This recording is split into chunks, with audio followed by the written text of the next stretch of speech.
Naalarma na ang Homeowners Association sa usa ka exclusive subdivision sa Davao City. Kay dili lang kausa, kaduha, kundili daghang higayon na nga nasudlan sila og kawatan. Ang nakapait kay naagay matangag hilabi na ang alahas.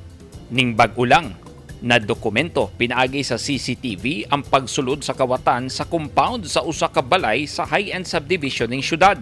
Sa usa ka kamera sa CCTV, naapa sa gawa sa kalsada ang kawatan nga nakasuot og blue nga t-shirt, na sling bag, apan nakatabon ang naong nga naka-shorts nga naglakaw og daw naniid.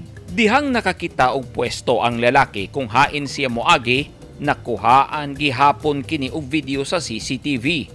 Ning higayuna, sa ngit-ngit nga bahin sa balay siya miagi, pinaagi sa pagkatkat sa pader aron makasulod.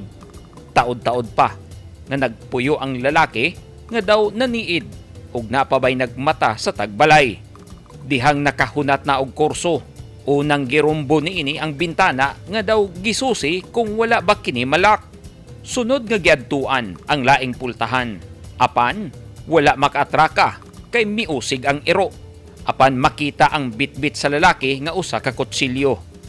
Sa laing anggulo sa video sa CCTV, girumbo niini ang main door sa balay. Apan pakyas kay nakalak gihapon.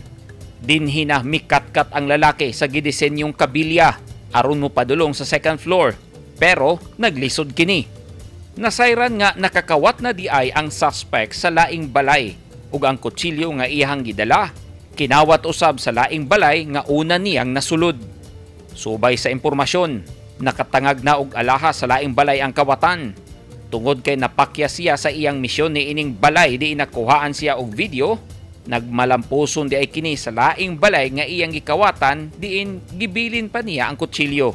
Nakahuna-una na karon ang homeowners sa usa ka high-end subdivision nga sila na lang ang magtinabangay aron dili kaporma ang mga kawatan. Sa miaging semana, nagmando na si Davao City Mayor Sebastian Basti Duterte sa kapulisan sa Davao nga aksyonan ang nagkataas nga kaso sa kawat sa syudad.